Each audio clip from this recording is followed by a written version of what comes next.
professional identity of Indonesian rural EFL teachers, narrative inquiry, because I want to explore, I want to investigate, yeah, I want to investigate, and I want to elaborate more related to professional identity in the context of rural area. Okay. So my background study, there are three. The first is the focus of my study. So the study explore the professional identity of English as a foreign language or EFL teachers in rural Indonesia. And the context here, the research is rooted in the unique socio-cultural and contextual complexities of rural teaching environments, such as limited resources, professional isolation, and strong community ties. Yeah, because as we know, rural and urban area, they not only differ in location, but also the socio-cultural and contextual complexities. Yeah, why I took this topic to in my research, because some previous studies on EFL teachers' identity primarily focus on urban, yeah, or international setting, yeah, overlooking the experiences of rural educators. So why I took this as my research, yeah. That's because of one of the factor. Yeah, rural teacher also face unique challenges, yeah, including a disparity in educational infrastructure and resources compared to their urban counterpart. Because as we know, the facilities, yeah, such as library, and then the classroom, and then the internet connection, in rural context, they have these challenges, yeah, to overcome. Next to my research question and also my research objective. So my research question is, how do rural EFL teachers construct uh, their professional identity? And of course, the objective here to investigate, yeah, rural EFL teachers construct their professional identity. Yeah. And then for the research methods, so the design is a narrative inquiry, and then the data collection, I use a semi-structured interview. The participant is two rural EFL teachers from two different regency, Probolinggo and Situbondo regency. So each regency represent one rural EFL teachers. And then the finding, yeah, because I use the thematic analysis. So there are 1, 2, 3, 4, 5. There are five themes here. The first is identity shaped by contextual challenges. Yeah.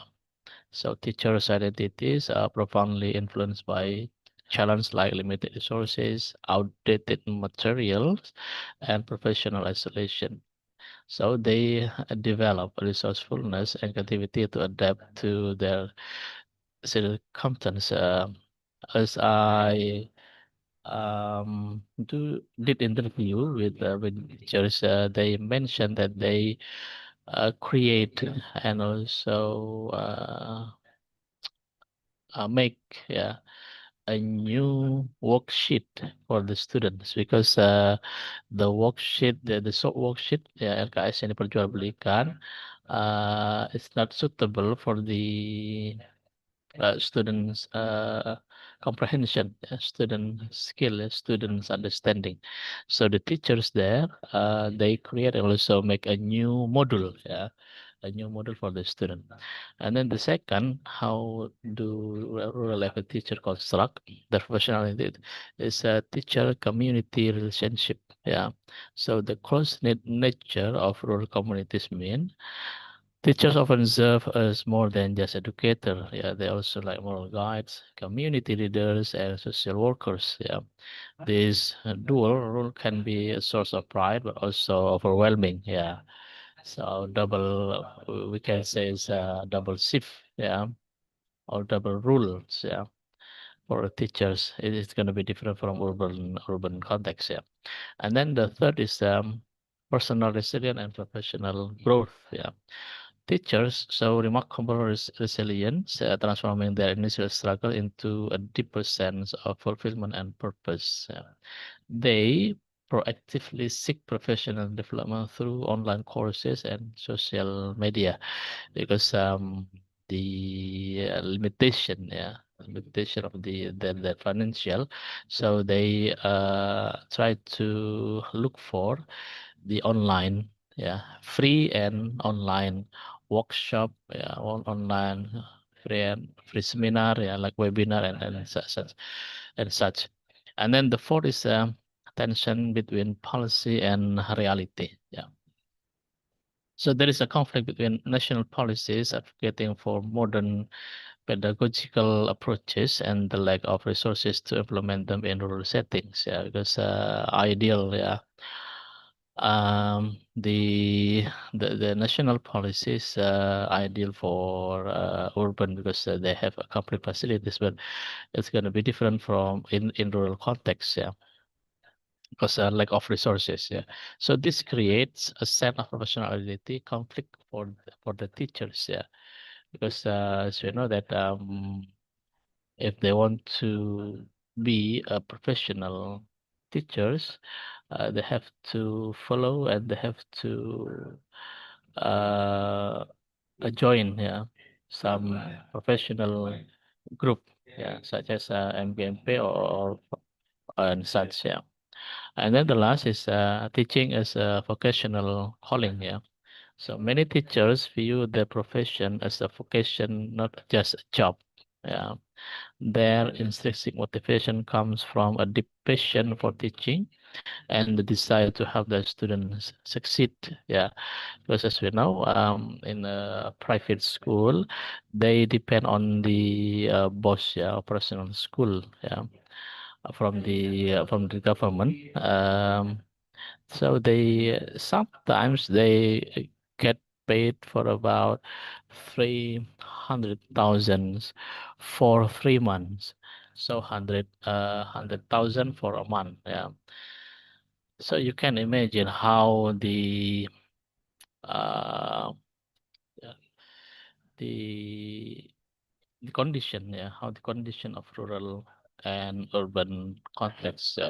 So there is a large gap. There is a large gap between urban and also the rural context. And then for the conclusion, the professional identity of Indonesian rural teachers is complex and dynamic, shaped by contextual challenges, community engagement, personal resilience, and a deep sense of professional colleague. Their stories highlight the profound dedication and adaptability required to teach in under-resourced environment.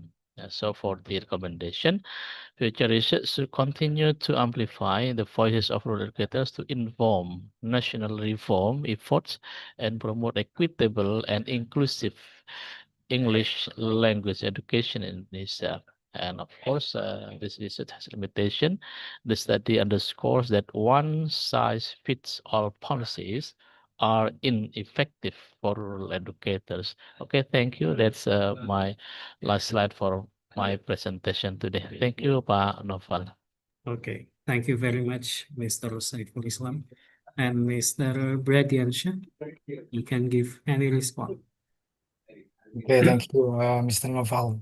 Mr. Syaiful, I just want to know any three case or any three issues. First, the theories, organ theory you use, and then the second, how did you make criteria to in choosing participant as you choose two participant? Yeah, how did you make any criteria in choosing participant? And the last, how to analyze the data? Mr. Saiful, thank you.